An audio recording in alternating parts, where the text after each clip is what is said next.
Hello, everyone. I'm QA editor Jason Brill. I want to welcome you all to today's webinar, Conquering Cockroaches in Food Handling Facilities, sponsored by MGK. We're really looking forward to the discussion today. Managing cockroaches in food processing facilities can be a challenging task, but it is essential for safeguarding the food supply. Although sanitation is the most effective control method, it may not always be possible. To address cockroach issues in food processing facilities, Ryan Neff, Ph.D., Western Technical Field Specialist at MGK, explores utilizing a combination of sanitation, monitoring, and chemical control techniques to mitigate cockroach issues. One quick note for today's webinar, the views expressed in presentations made during the virtual event are those of the speakers and not necessarily the QA Media Group or GIE Media. Presentations during the virtual event or the participation of vendors during the virtual event does not constitute an endorsement of the vendor or speaker's views, products, or services. And with that, I'd like to introduce Ryan. Ryan Neff holds a MS in entomology from Texas A&M University and a PhD in entomology from the University of California, Riverside. Ryan has been with MGK since April 2019. He provides support to those in the residential, commercial, and agricultural industries through technical advice, insect management protocols, and field-based research. And with that, Ryan, I will hand things over to you. Appreciate it, Jason. And thank you to QA Magazine for letting MGK step in and do this. As Jason mentioned, I'm an entomologist, so my background was working on fire ants when I was in Texas, moved out west and worked on Argentine ants. And then I always kind of had a background, I guess the departments that I worked in, we were kind of rare in at least in parts of the industry and entomology where we were funded by manufacturers and the private industry as opposed to government agencies. So we always kind of had a foot in industry and testing out products in different environments, whether that be residential or doing German cockroach management, which obviously pertains to food processing facilities. And I know food processing, y'all deal with a whole lot of other stuff. You deal with especially depending on what you're doing in terms of warehousing or the type of facility you are. Stored product pests may be way up there. We're going to focus on roaches for this particular talk. But just getting back to it, after I got out of grad school, I worked for a pest control company in Lodi, California for 4 years. And I was the director of education and food safety. So most of my time was spent going up and down the Central Valley in California and either working with food processors or even growers where like the food storage was occurring. So I've had, I won't say a lot. I don't think 4 years really qualifies me as an expert, but 4 years in the management side of it and dealing with audited facilities or third-party audited facilities and what a pest control company is trying to do when they're interfacing with a food processing or food handling facility. So again, this is going to focus on roaches, and I'm going to stop my video here just, so you don't have to see my ugly mug while I'm going through these slides.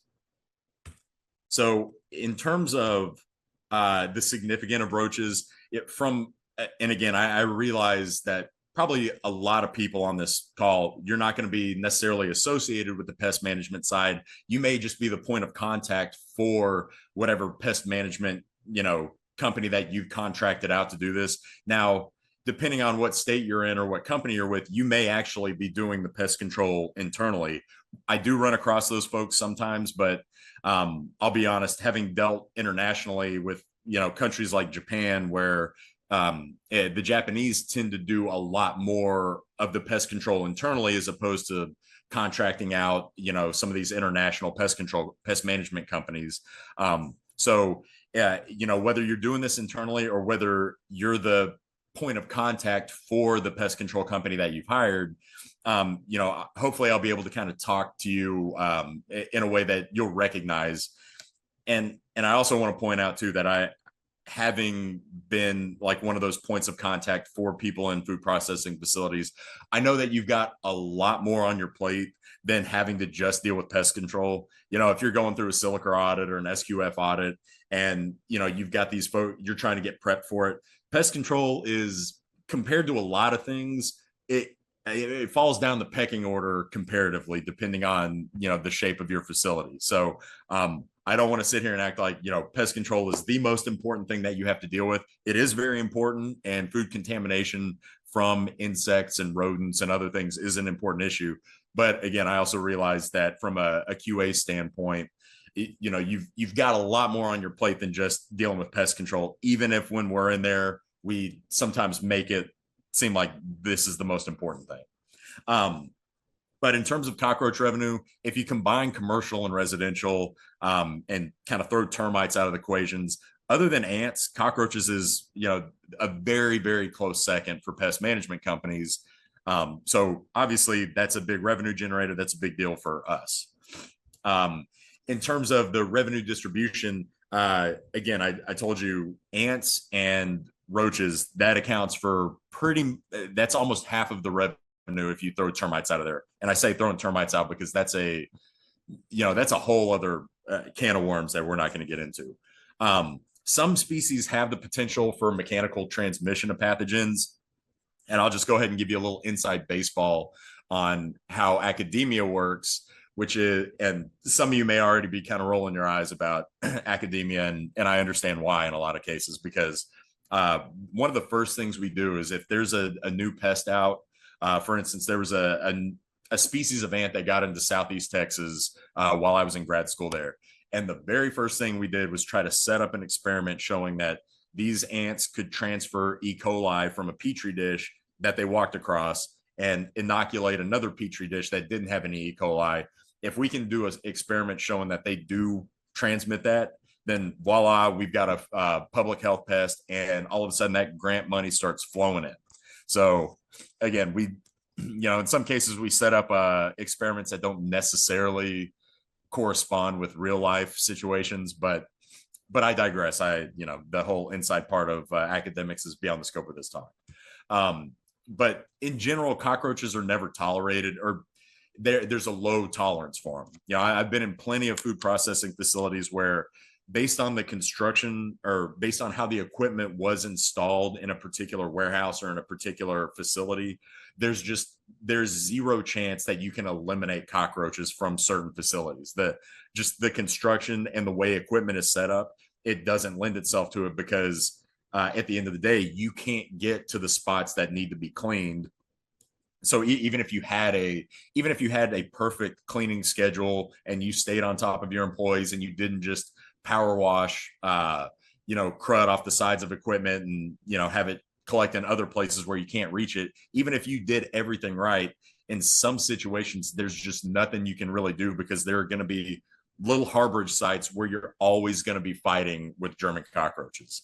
And that's just kind of the nature of the beast. They've evolved to live around humans and exploit the resources that we're providing them. So it just, it goes to show that, that's just sometimes something you can't completely eradicate. If you're talking about a single family home, think about the house or the apartment or duplex that, you may live in. Yeah, you could probably knock it out in those situations because you have control over these smaller environments. When you get in a food processing facility, again, with the way equipment, when that stuff is set up, a lot of times, if you've got a line that's taking food all the way around through an oven that goes back through a cooling area that goes into a packaging unit. I have a particular facility that I'm thinking of in mind where the way that stuff was installed was specifically to account for their lack of space. And so they had to make the most of all of the room that they had. Well, they weren't thinking about, when they were installing that, German cockroach issues wasn't top of mind. They were thinking about, how do we fit all of this equipment into this area so that we can maximize our production? And, it just so happened that in order to maximize production, they had a really just a conducive environment for German cockroaches. And there was just no way that they were going to get rid of them overall. But there are things that we can do, along with some help from, facilities management, from the cleaning crews, that we can knock it down enough to where you're not going to have to worry about contamination in your food products, and you're not going to have to worry about failing an audit. So, they can contaminate food and food prep surfaces every once in a while, especially out here. I'm on the West Coast, and if you we dealt with a lot of wineries, and every once in a while you'll get a roach pop up in a wine bottle that got shipped to Indiana. That's I'm now thinking of a very specific case where that happened, but they can carry pathogens responsible for food poisoning, diarrhea, wound infection. The feces, so their poop, and the exuvia, which are the cast skins, they can be allergens. Although again, in a food handling facility, you're probably not going to run into an issue like that. So you probably noticed that I've only talked about German cockroaches. I'll talk about American cockroaches maybe just a little bit. And some people on this call or on this webinar right now, you're probably sitting here thinking, well, that's my main concern. That's all I want to talk about are American cockroaches. Problem is, German cockroaches live in areas where we can do a lot in terms of sanitation, cleaning, mechanical control, chemical control. We have a lot of latitude in the way that we can control them. When you're talking about American cockroaches, I mean, if I go to a facility and I see an American cockroach on the glue board, I immediately know there's either like a sewer septic system, there's some issue, usually associated with sewers, which is why the American cockroaches are a problem.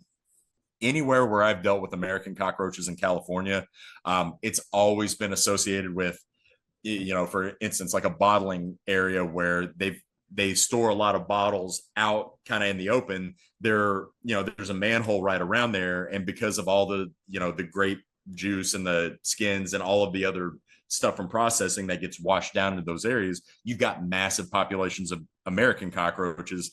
Well, from a pest control standpoint, there's not a whole lot that we're legally allowed to spray into a sewer or manhole, because that gets into the water runoff. And in general, pesticides, there really aren't products that kill the adults and nymphs that we can sit there and just spray into a sewer system. So our hands are tied in a lot of those American cockroach issues. So that's why I'm not going to necessarily, cover that too in depth.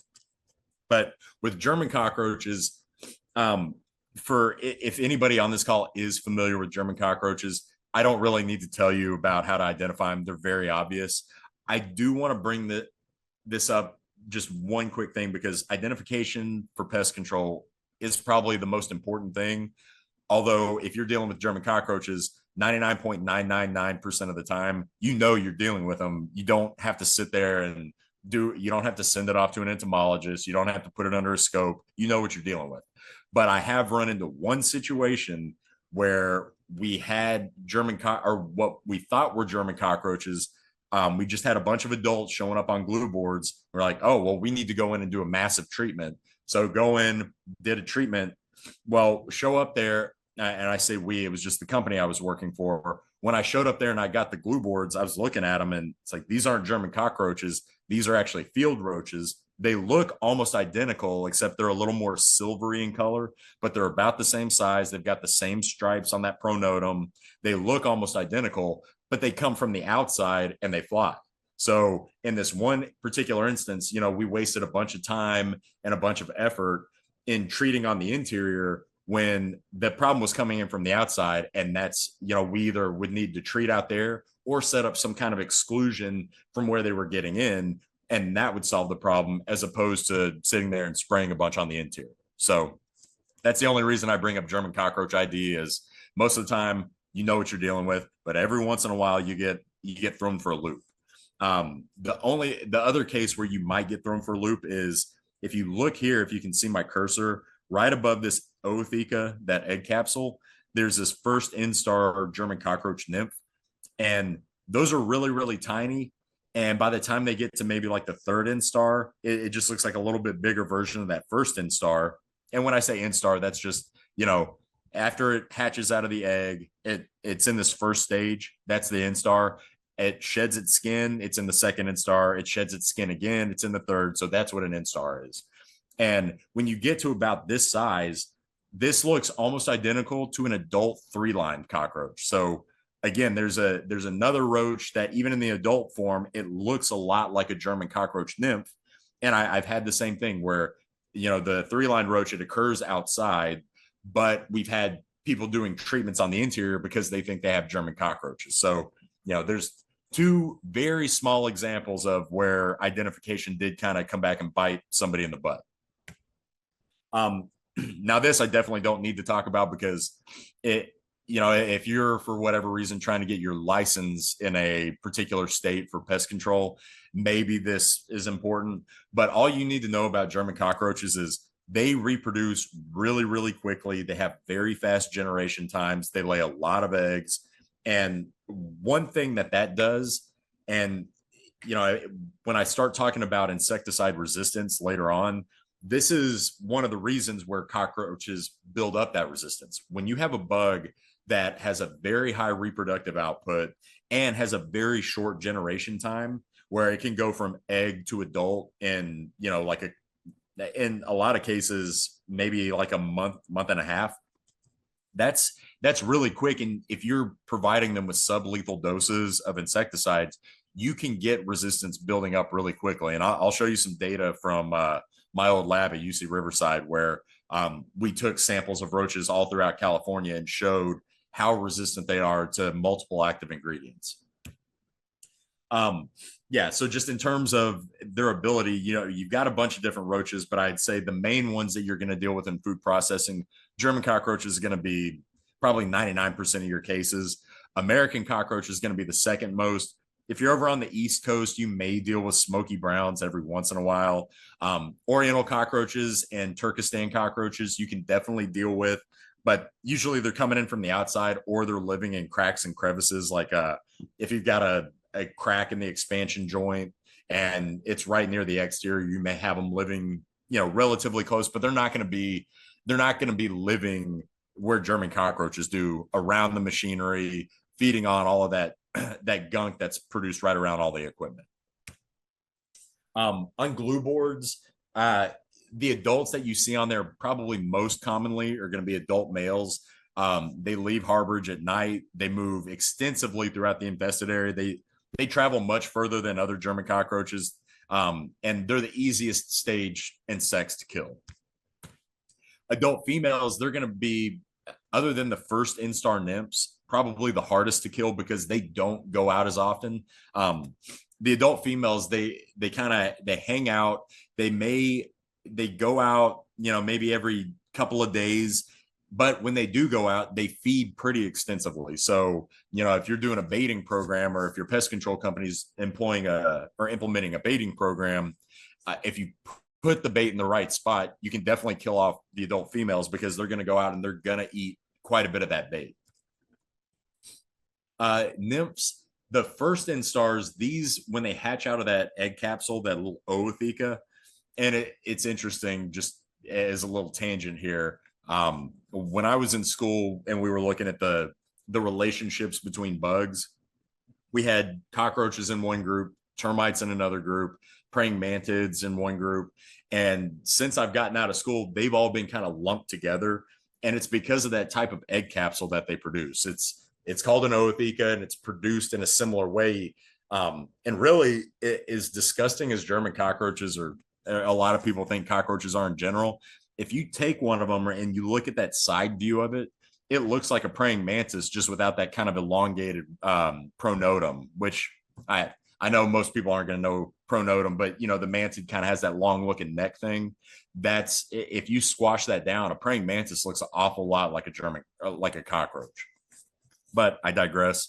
The newly hatched first instars, when they hatch out, they're going to be feeding on the feces of adults and the other nymphs all around their area. So those first instars, they're not leaving the harborage site. They're just eating poop within their own area. So, it literally, the adults are crapping where the juveniles eat. The second, third instar nymphs, they don't go too far from the harborage area. And I mean, I don't think I'd really need to tell anybody. I think that makes sense to just about everybody. The younger the stage of the German cockroach, or of that roach, the less far it's going to be able to go. As it gets bigger, it's going to move further away. But the distribution of those life stages, about 50% are in that first and second instar. So half of the roaches in a German cockroach population, you're not even really going to be treating for them necessarily. Like they're going to be they're going to be hanging out in that harborage area. So from a pest control standpoint, what that means is, yeah, if I go out and I just spray like around the perimeter, underneath equipment, places like that, I'm I'm really only targeting about half of that population. And even of that half, if there's a ready-made food source closer than the material or the baits that I've applied, they're going to go path of least resistance. Um, so if I'm not hitting harborage areas, I'm missing half of those roaches, and that half of the population can blow up really, really quickly on you. So this just really gets to the fact that you need to hit harborage areas if you're going to have any chance at what eradicating would be ideal, but I realize that's not feasible, and especially in a large facility, that's probably not feasible overall, because you're even if you got rid of all of them at some point, they're probably going to get reintroduced at another point. So again, just half of that population is going to be hanging out in the harborage area, and it's going to be really hard to treat unless you get those harborage areas. Just real quick, I see a question on there. Palmetto bugs, water bugs. Yeah, so palmetto bugs, water bugs, those are German cockroaches. And Kimberly asks, how are those treated? If you're in the Southeast US, American cockroaches will fly. And sorry, when I say American cockroaches, I do mean water bugs, palmetto bugs. So in the Southeast, you will have those surviving on the exterior because it's much more humid. You don't have in a lot of areas in the US, either it gets too cold on the exterior at points in the year, or there's not a high enough relative humidity for them to survive. So I'd say mostly throughout the Southeastern US is where you would see those American cockroaches out and about. When they're out, like if they're up in a palm tree and roof rats are feeding on them or something like that, I mean, it's going to be really tough to control those. That you're going to be battling them for a consistent period of time, because you can't just go scorched earth on them. You can't load up a really potent insecticide in a truck mounted fogger and sit there and spray every single inch of landscaping around you. So in the Southeast, it's kind of a reality that you're going to have to live with. But again, if you're dealing with them inside of a facility, they're usually coming from a sewer area. And so you're going to want to focus on, IGRs, and then also on sanitation. So when you get into drains and areas like that, I mean, in addition to running, cleaners and trying to physically clean out the drains and, anywhere that's taking that gets clogged up with material, there are also biofoam agents or biogels. In general, I would go with a more regular application of ones that have the enzymatic activity, that are actually consuming all of that gunk, all of that organic material that's in a drain, as opposed to just like a drain gel, which kind of sloughs it off, but you still just kind of move that into other areas in the drain. If you do more consistent applications of the enzymes that actually break down that organic material, that's going to give you better long-term control, because you're actually having that gunk be consumed. It doesn't work as quickly, and it needs to be done on a regular basis. But just in my experience, that those enzymes that consume organic material are a really good option for dealing with American cockroach and small fly infestations, as a matter of fact, too. And sorry, I just realized I'll probably save these questions to the end. So I did see that other question pop up, and I'll get to that whenever we get done. All right. So foraging, I apologize. I've got a little bit of a cold. So German cockroaches, when they forage, they'll, generally the nymphs, they're not going to go too far. The adults will go a little bit further. But this is a laboratory study, and I'll be honest, I don't put too much stock in laboratory studies that show how far certain things move. For instance, I worked on ants, and Argentine ants, they'd show, they go X number of feet or X number of yards from their nesting site. Well, when you get out in the field, under field real world conditions, it's like in Jurassic Park. Life finds a way. You're not going to hit 15, 20 feet, and that German cockroach is just going to say, well, I've gone as far as I'm going to go get food. It all depends on what food's available, where insecticides have been applied, where things are clean. Like if you've cleaned out areas really, really well, but there's just one little population that's surviving behind, I don't know, some, a big oven, or if you've got like a cooling area or refrigeration area, and you've got those insulated panels up on the side, and say this is the wall between I don't know, either where you're storing food at room temperature and then the refrigeration unit is on the other side of a wall. They can be behind those refrigerant panels and you may not be able to get to them, and so you've got a lot of areas clean. But if they go, say, 50 feet, they can go find food. They're going to explore that until they get killed off. So again, the point is, in general, the younger the roach, the less far they go, but it's all dependent on what resources are available and where they're living. When we talk about cockroach control, some of y'all may be familiar with IPM, Integrated Pest Management. Deanie Miller, she's an entomologist with Virginia Tech University and very, very well versed in terms of German cockroach and bed bug control. And she put out this term called assessment-based pest management. I think this much more accurately depicts what a pest control company, or if you're doing this internally, it much more accurately depicts what you're doing on a regular basis for insect management. Because integrated pest management talks about sanitation obviously being a major one, and that's something we can do. But then you get into like biocontrol and some of these other aspects of pest management that just don't really apply to a food processing or a residential environment. You're not going to be putting out nematodes or releasing parasitic wasps to go control, German cockroaches in a food processing facility. That's not feasible. And not really ideal either, because now you got something that, even though it's a beneficial insect, it's still flying around, and that may still wind up in your product as a contaminant. But assessment-based is really saying we're going to monitor so we know exactly where these populations are occurring and how big the populations are. And then we're going to use all the tools in our tool belt to get control of that. Sanitation being the most important.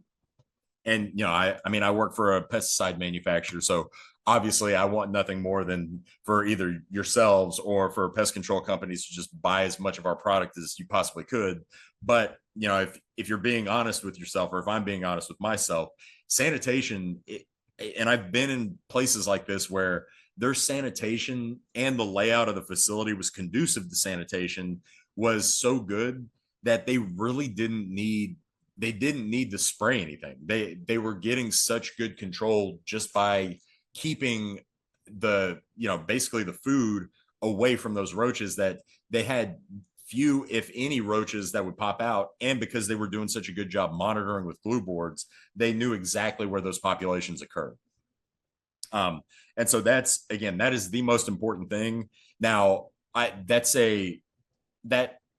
instance that I just told you about, where the facility had a great setup, they were on top of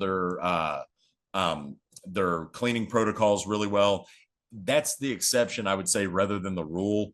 Most places are going to have some kind of bottleneck that prevents them from getting complete control just through sanitation alone.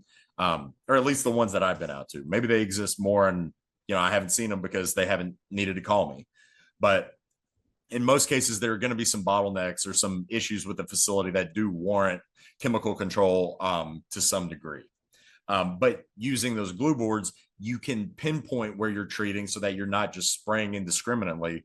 At the end of the day, I'm an entomologist, which is under the umbrella of biology. I'm not condoning just going out and spraying stuff to murder everything everywhere. You want this stuff targeted to the pest that you have an issue with, and using glue boards and being able to target that within a facility is a really good way to go.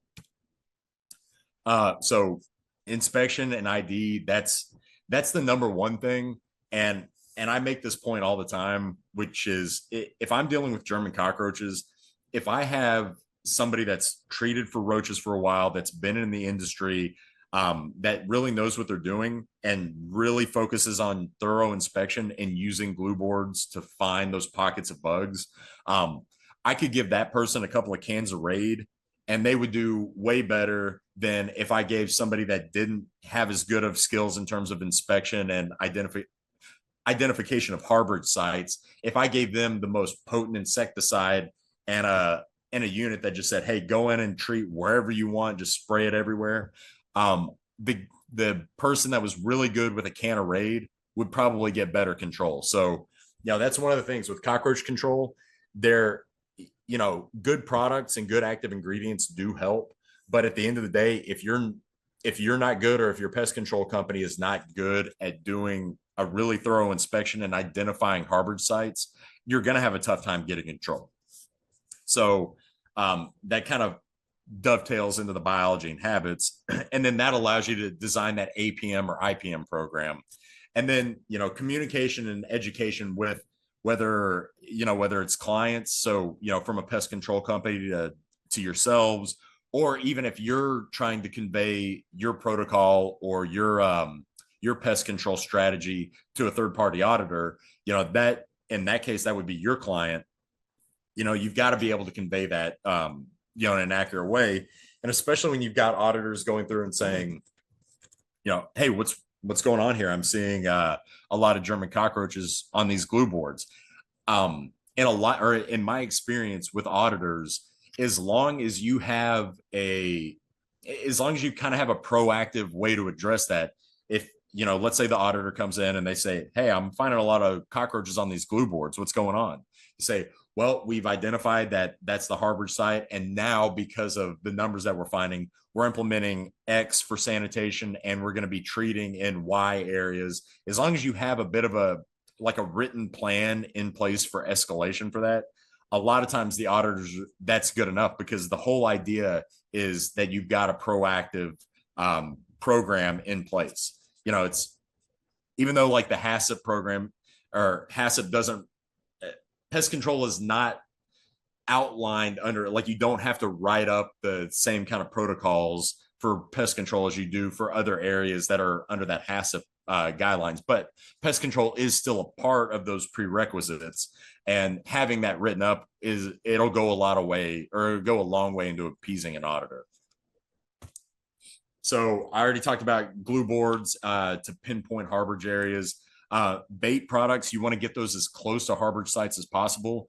They do a really good job. Baits do a really good job for knocking out areas. But if you've got somewhere with a bunch of product built up around a piece of equipment and a massive German cockroach infestation, and you just sit there and you bait 10 feet off of the structure or of the piece of equipment, again, cockroaches are going to go path of least resistance, and they're going to feed as close to their harborage site as possible. So, you've got to get that bait close to those harborage sites. And that's why sanitation is so important, is if, let's say there's areas within that piece of equipment where food's gunked up, and I can't sit there and take it apart and clean it out every week or every month. It's not feasible to do. If you can get it as clean as possible around that piece of equipment, your baiting is going to be that much more successful, because they have less food to feed off of. Now your bait's all of a sudden looking like a much tastier proposition. IGRs. Now, when I say IGRs, some of you may be familiar with this, but that's insect growth regulator. It's bug birth control. It screws with for humans, among other, we have a bunch of hormones within us, but usually what we talk about is like, estrogen, testosterone, cholesterol, things like that. Those are hormones. Or I'm sorry, I think cholesterol is more of like a steroid, but that's neither here nor there. Now I'm getting into something that I don't know enough about to be talking about. But IGRs for a bug, they're messing with juvenile hormone, which is responsible for it helps them go through that molting stage. So when bugs, whenever they go through a molt, they have a big spike in juvenile hormone, and then it drops off. And then before they molt into the adult stage, that juvenile hormone drops off significantly. Well, if I go through a facility and I apply an IGR, I'm going to screw with that bug's ability to molt into that next stage. So these IGRs, especially if you look at active ingredients, things that contain pyroproxyfen, which is a very long lasting molecule, and it's a EPA reduced risk product as well. So something like pyroproxyfen does a really good job of hanging around. It binds pretty well to organic material, and it's very it's waxy, so it's not water soluble. So if you go through and it gets hit by water, it's not going to move off site. And that's kind of your insurance policy, because a lot of insecticides, when you apply them, they're going to break down over time, whereas pyroproxyfen, it hangs out in the environment for a lot longer. And so after your adulticide is broken down, you still have an IGR hanging out, and hopefully preventing either those juveniles from reaching the adult stage, or in a lot of cases, it'll sterilize adult females, or mess with the sperm or spermatogenesis, or the ability of males to produce sperm. So it's like anything else. Like if you took a human, let's say you took a human female and then gave her a massive dose of testosterone, all of a sudden, her ovarian production is going to drop. There's going to be other downstream consequences because you're messing with the hormone profile of that individual. That same thing applies here when we're talking about IGRs. You're messing with their hormone profile, and that's leading to a lot of downstream effects like inability to produce sperm, infertility. Females can't produce eggs. When they do produce egg capsules, they don't actually have viable eggs in there. So it has a whole host of consequences, and it's kind of like your what do you call it? It's like your insurance policy. So, when we're reading glue boards, trying to determine where to apply these products, the direction that bugs or the roaches are winding up on the glue boards gives you a lot of information, as does the type of, or the stage of insects you have on there. Over here, you can see that there are adult females. You can see that egg capsule coming out of them. And we already talked about adult females only come out every couple of days to feed, and they don't go very far from the harbored site. We've also got a bunch of like second instar, very, very young cockroaches on this glue board. That tells me I'm right by a harbored site. Like I'm within a couple of feet of somewhere where those roaches are nesting. So that's the kind of information glue boards will give you. If I go back to this one, I've mainly got what looks like adult males. I do have one probably second or third instar, so maybe that one got adventurous and went off a little bit. But this is telling me I'm probably a little bit further from a harbored site, whereas this is telling me I'm right on it. So that's the kind of information you get off of glue boards. And being in a food processing facility, whether you're doing this internally or whether your pest control company is doing it, they have a facility map with all of their devices listed on it. And that was actually one of the things I did for my previous company. Was I would take all of those facility maps, and then we would take the data that we were collecting about trap catch information, and we would overlay it. I'd take the XY coordinates of each one of those traps, and then we'd overlay the trap catch data on top of those coordinates, so you could visually see within a facility where your hotspots are. And because we would get data over time on, all right, well, we treated on, October 11th. Now, what do the trap catch numbers look like a month from now? We could verify and validate if our treatment programs were working. So again, monitoring is really key, especially in a large facility with a lot of devices, to figuring out where are the problems occurring, and once I'm doing an application, is my treatment actually working? Now, one of the big things that some of you may have heard of is bait aversion in German cockroaches. And this is I'd say it, I don't know that bait aversion as it was first reported really occurs anymore. But when baits first came out, I believe it was in the mid to late 80s, glucose was the primary attractant on there. So it was a glucose-based bait, and that was getting put out everywhere. Well, the way bait aversion takes foot is, everybody has their own taste preferences. Some people taste, your taste buds are, configured in a certain way just from you biologically or genetically. And, so some people may taste something that is sweet as bitter. Well, in German cockroaches, this happened with those glucose-based baits. So you put out a bait with glucose in it, and now let's say I have 100 cockroaches, and 98, or they all go up to it and they test it. 98 of them, they love glucose. They like that sweet taste. They eat it, they die. Well, I've got 2 roaches in there that, for whatever reason, genetically, they taste sweet as bitter. So they don't eat that bait.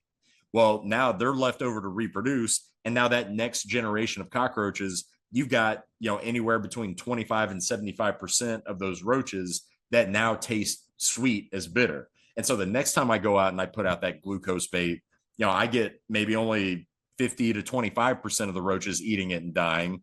And then all of those other roaches, now they're left to breed and reproduce. And now my population's just exploded, and my bait's no longer working. It's not that the active ingredient doesn't work. It's that I have a bunch of roaches that taste glucose as bitter as opposed to sweet. And so they just don't feed on it. So that happened like in the early 90s, I believe. There was some really good work out of NC State University that showed that. Sorry, I had to grab a drink. And so having that, I think most manufacturers now, like I can't speak for other companies, but I would assume it's probably the same. But like at MGK, we don't use glucose in our bait matrices. We use, it's a combination of a bunch of different sugars, proteins, and fats. And they're in different ratios, but the sugars that we use in there, I mean, I guess technically you could argue, I believe, what is it? Fructose gets broken down into like glucose or maltose, something like that, where you have the sugars that can be broken down into glucose, but when they're originally tasting it, it's not glucose specifically. So, manufacturers have overcome that to a certain degree by having a higher variety of attractants in those baits. But if for whatever reason, if you are concerned that that's an issue, you can do this process here where you put a couple of different baits on like a business card, and you can stick it in an area, and you can come back in, a day or whatever and see which baits that they've consumed. If there's one in particular that they're not consuming, or if there's one that they really ate and then didn't really touch the others, go with that bait. Another way to get around this is, I think most pest control companies that I know of, they generally rotate baits at least once a year, maybe in some cases 2, 3, even 4 times a year. So, as long as you're having some kind of bait rotation in there, whether that's from the matrix or active ingredients, that can be pretty important.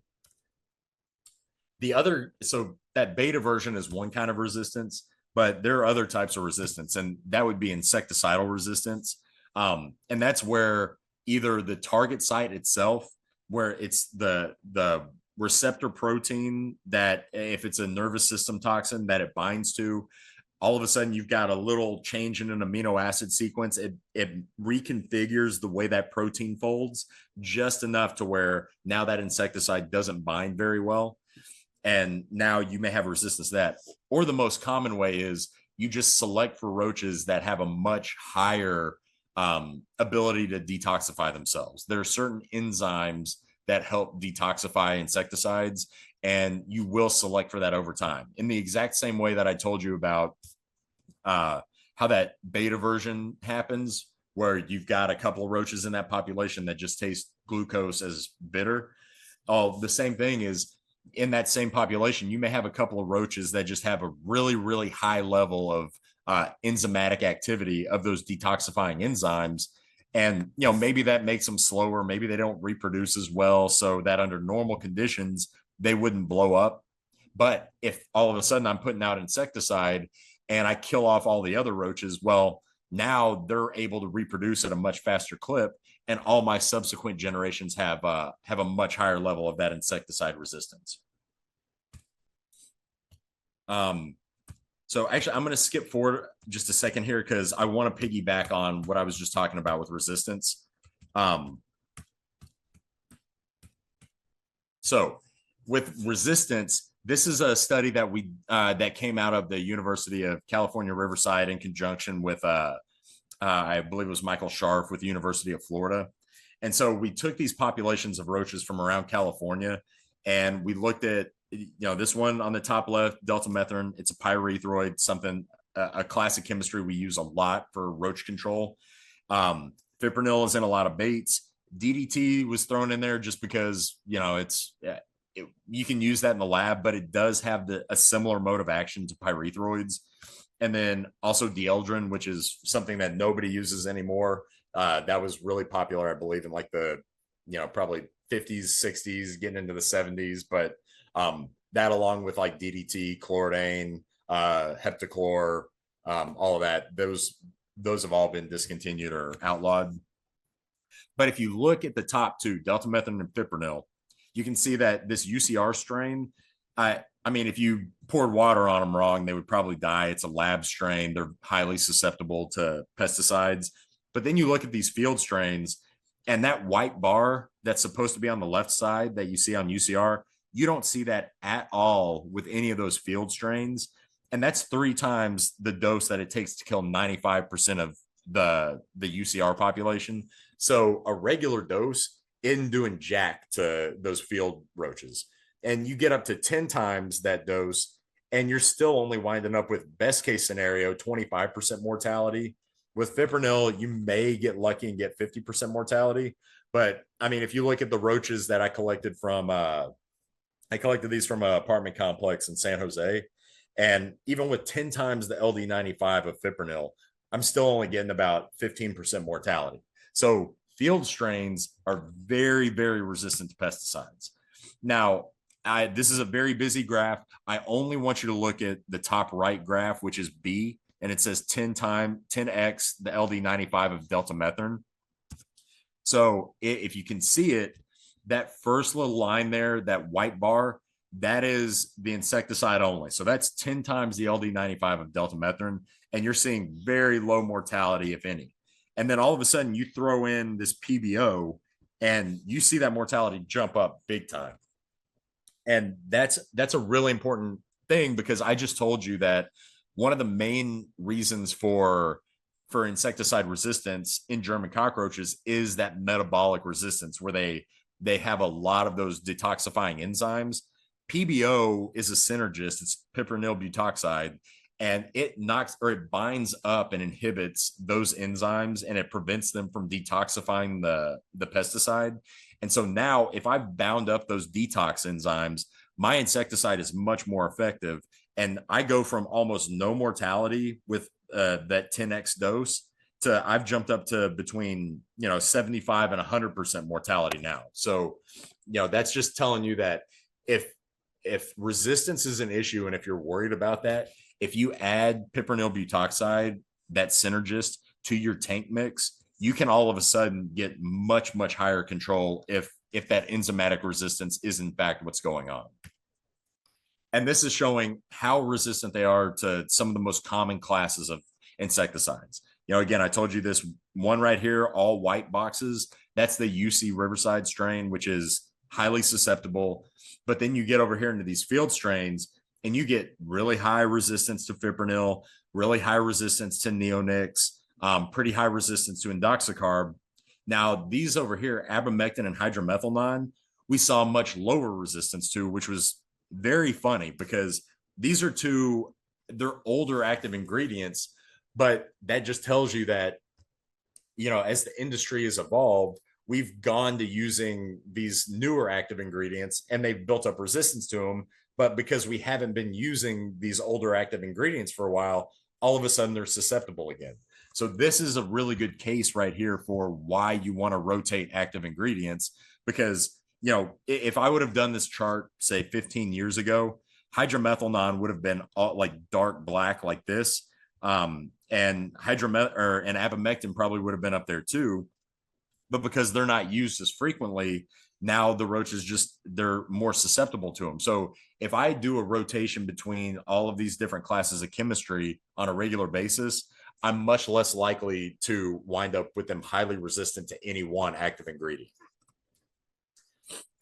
So now that I've explained that, now I'll go back and talk about control in the first place.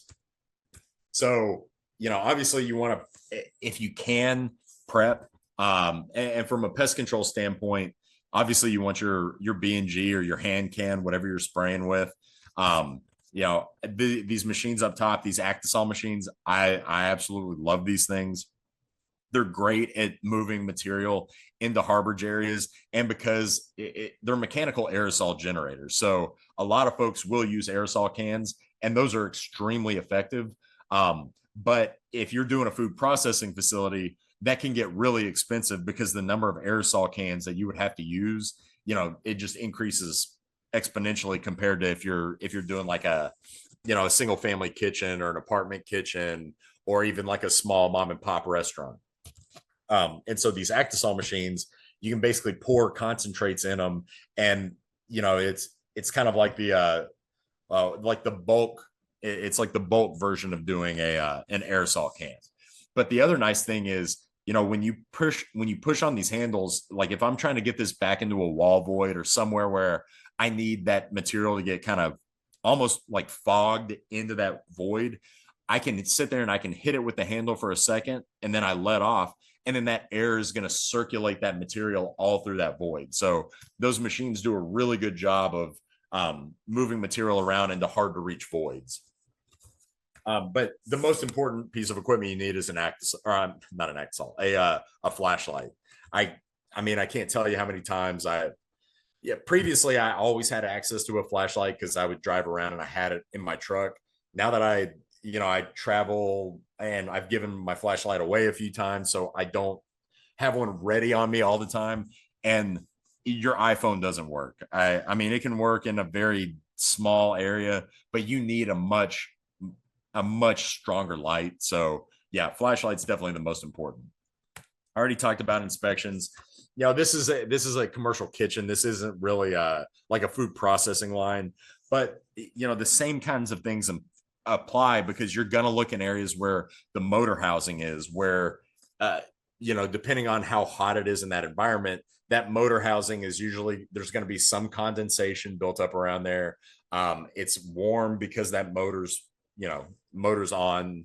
So that's a really good area. Harborage behind, walls. If you have false ceilings, if like I mentioned earlier, if you've got those insulated panels, if you've got a refrigeration area, I know this is a small stand mixer, but even if you're using those industrial size stand mixers, it's still, you're going to have areas in there, little pockets where food debris can build up, so you just scale this up to be like in a food processing environment, and think of all those nooks and crannies and hollow voids that they can get in, and that's where they're going to be hanging out.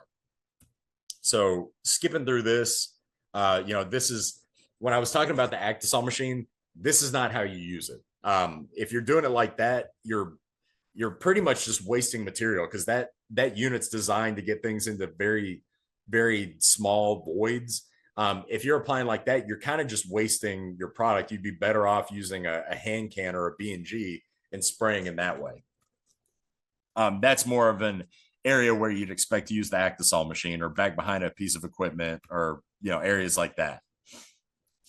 Obviously, being thorough and being clean, like that's a big issue. The more food debris and the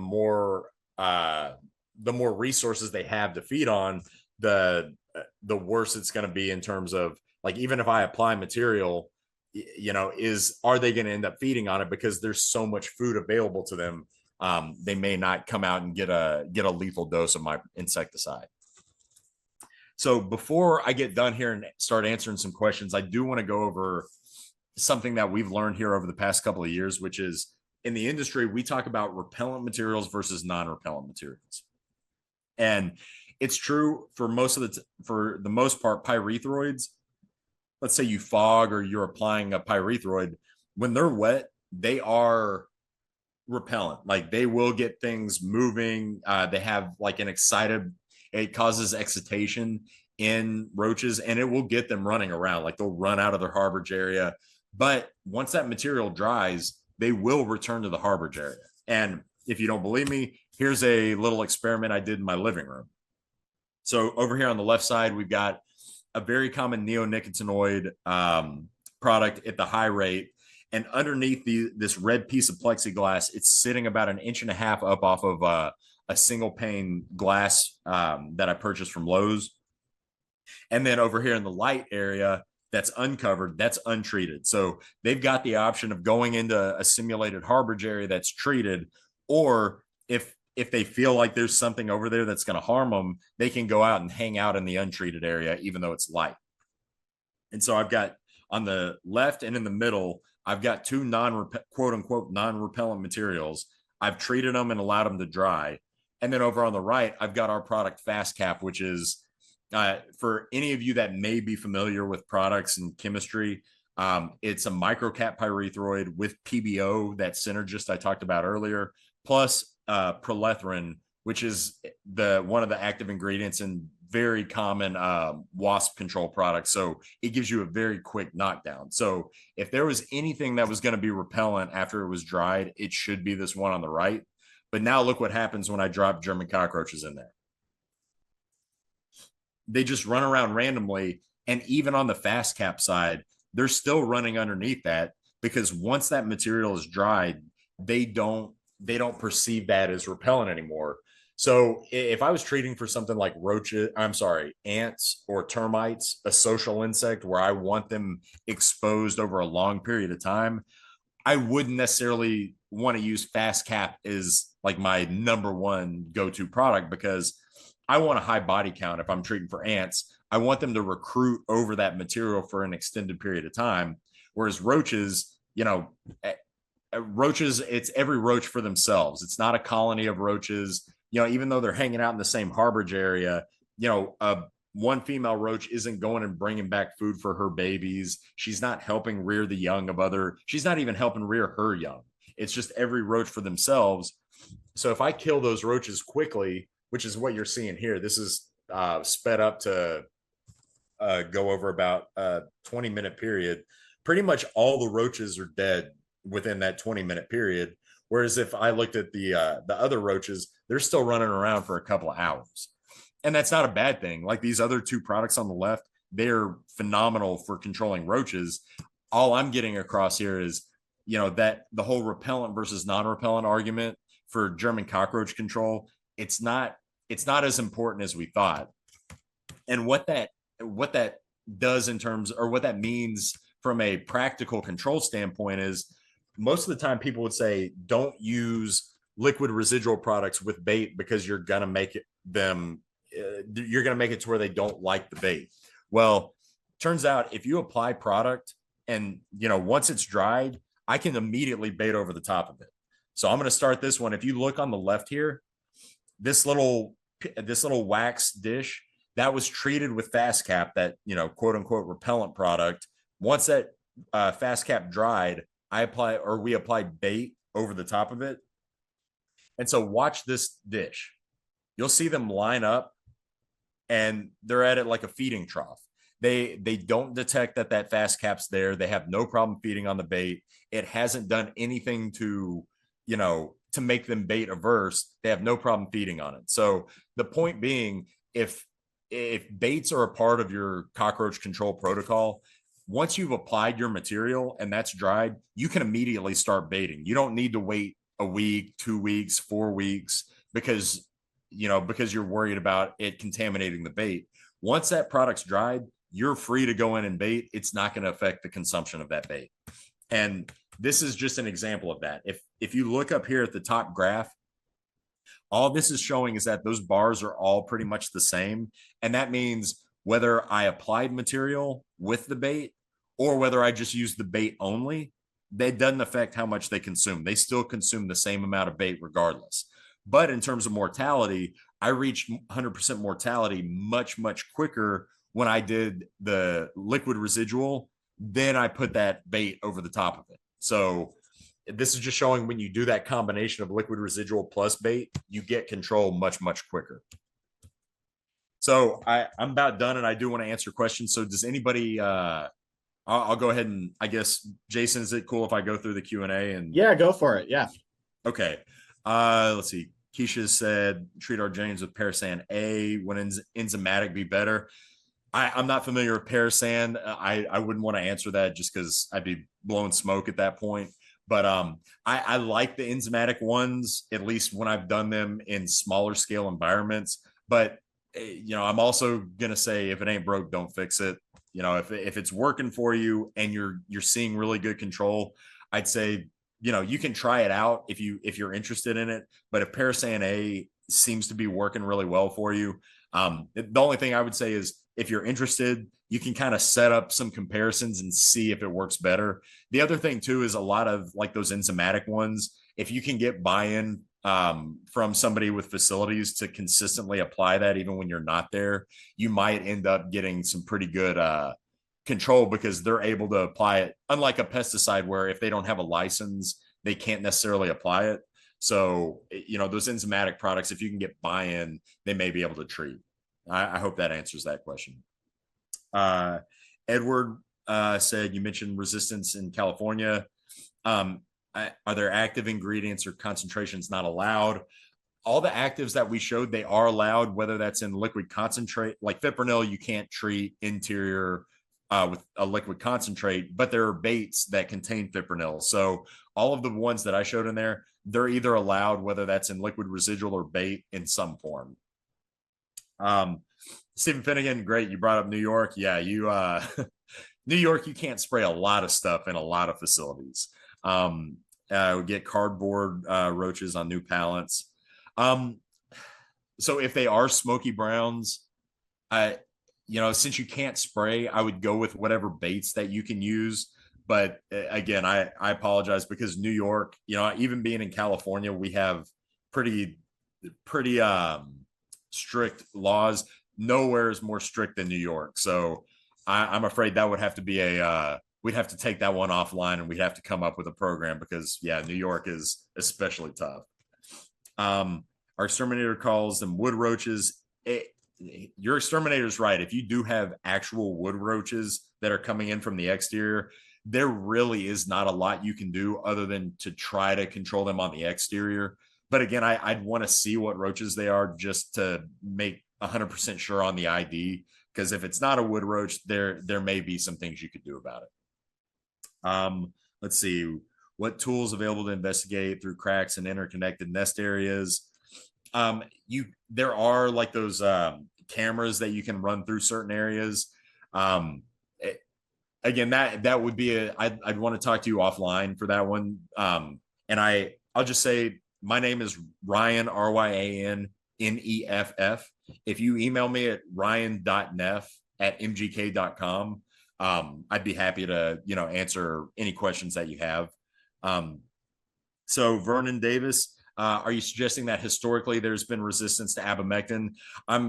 What I'm saying is I don't have any data showing that they were resistant to abamectin.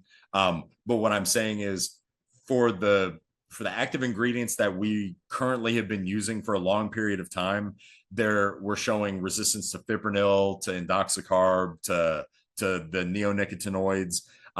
And as a betting man and knowing how good roaches are at developing resistance, I know there was resistance to hydromethylnon. I'd be willing to bet that at some point there probably was resistance to abamectin. I don't have any data to show that, but they do seem to have developed resistance to all of the other active ingredients we would use. So, gun to my head, I'd say historically there probably was resistance to abamectin. If you have data showing that's incorrect, I'm willing to eat crow on that one. But if I was a bet man, that's what I'd say. And then elaborate on efficacy of Actisol applications. So Actisol is just a really good way of, if you've got wall voids that you can't, like a B&G, you're not getting that, you're only getting that material kind of splashing around and going where the tip is. So the Actisol machines, it's just able to get material into voids and move throughout those voids a lot more efficiently and effectively than if you're using a liquid sprayer. It's able to kind of replicate what's going on with a aerosol can in the form of a mechanical aerosol generator.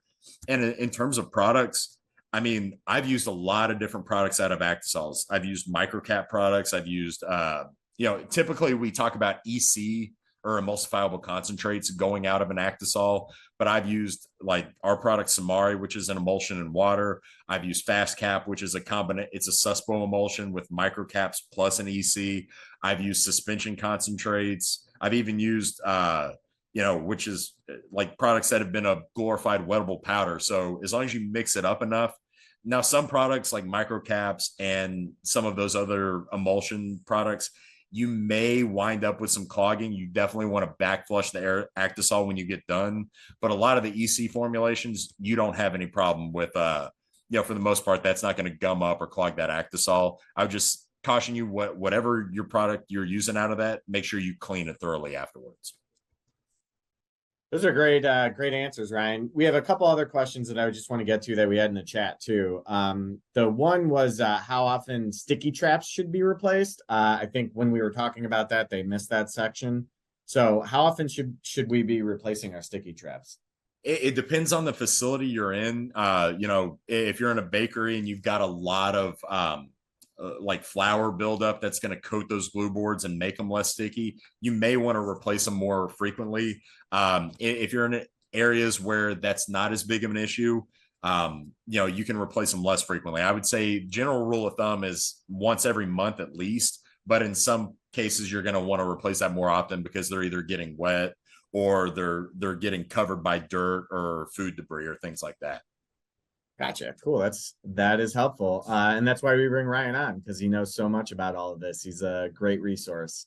So thanks, Ryan, for being part of this session today. And thank you to MGK for sponsoring this. We went a little bit over, but it was worth it to get some of those questions answered for sure. The recording of this webinar will be available on our site in 5 to 7 business days, and we'll go out in an email to everyone who registered. So if you missed anything, don't worry, you can go back and rewatch it. We thank everyone for being part of this, and have a great day. Thanks, everybody. Thanks, Jason. Thanks, Ryan.